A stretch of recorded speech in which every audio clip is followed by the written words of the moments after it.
Hogwarts Legacy has a bunch of beasts you can fight, take care of, and train. And considering the state of my Tamagotchi, I don't know.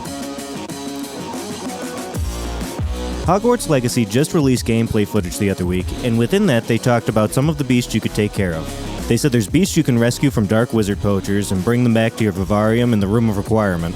This got me thinking, what's the uses of these beasts? I've got a couple thoughts based on what we've seen, and a couple thoughts based on nothing at all, just hopes. 3 categories. So the first category we're going to think about is beasts you can fight only.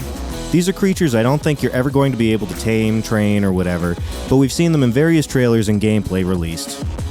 First up are dragons. While it would be amazing to take one for a fly, I have a hard time believing they're going to be anything more than an enemy. First off, we only see them in gameplay where we fight them. Second, dragons aren't exactly house pets. They take a pretty specialized wizard to deal with them. They feel a lot more like bosses than anything.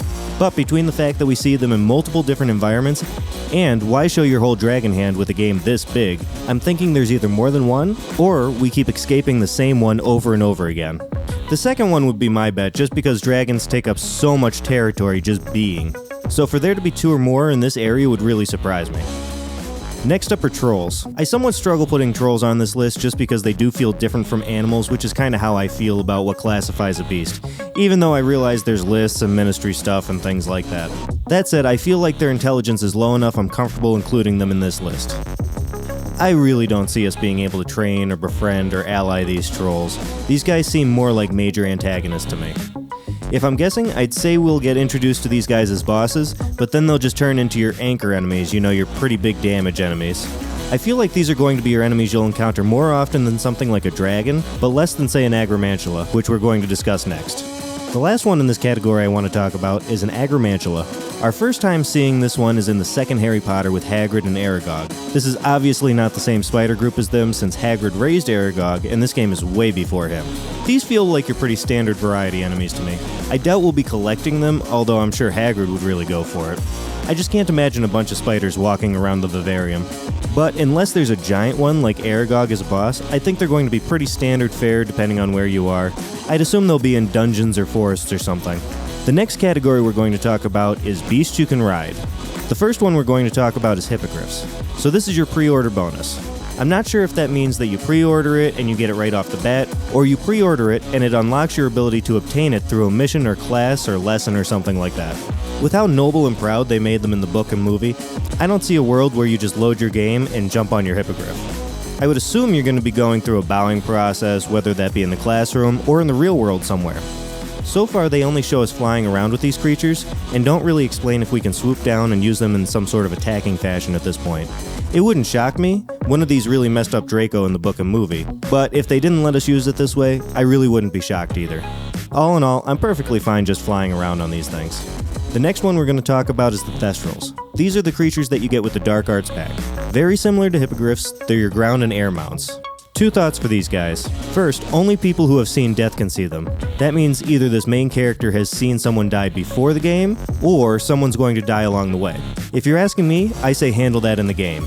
That's the much more interesting storyline to me than just a random death that happens off-screen.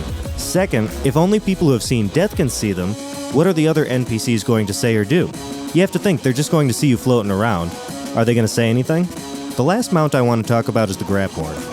There's not much footage of you riding this thing, but there is some out there. The developers did say that a main part of this game is saving beasts from poachers, and this seems like a prime opportunity for that.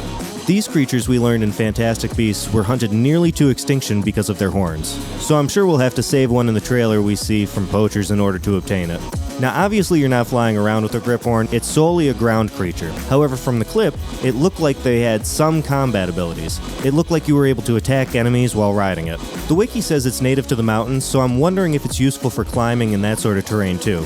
But then again, with flying abilities, what's really the point of being able to climb something, unless it's in an area where flying doesn't make sense, maybe a cave or something. The last type of beast I want to talk about is utility beasts. These are beasts I suspect you can use for things such as potions and things like that. The first one is a mooncalf. We know we saw this one in the trailers, and it seems like something we'll have to save from poachers. My guess is you're probably going to use it for potion making, or at least growing things to make potions. Everything I've seen on them so far says their dung can be good fertilizers. I'd suspect you have to use this to cultivate your potion materials, or maybe even use it in potions itself. Outside of that, this does not seem like a help you in a fight or help you get around sort of character. So my guess is you get them back to the vivarium, and you call it a day with them. The next one is the Niffler. If you've seen the Fantastic Beasts movies, you know what they do. They take shiny stuff. So I think if we get to do more than just look at these creatures you collect, there's some pretty obvious thoughts as to how you might use these beasts. The first one is to lead you to treasure. A Niffler should be able to sniff out nearby gold and other shiny valuable things, so it wouldn't surprise me to have missions where you have to find a lost treasure or something like that. Second would be to pickpocket. Good or bad, it's a useful thing to be able to do. We need a key, we have to reclaim something that was stolen, that sort of thing. And the last creature I want to talk about in this category is the Fwooper. This is that small bird-like creature we see in the trailer. I've seen a bunch of things where they talk about this bird's song and how it'll drive you crazy after a point. My assumption is after you obtain these creatures, you can use them a lot like the mandrake root.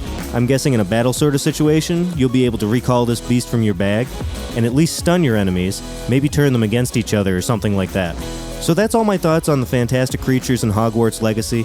If you like this video, make sure to leave a like and subscribe, and we'll see you next time. Peace out.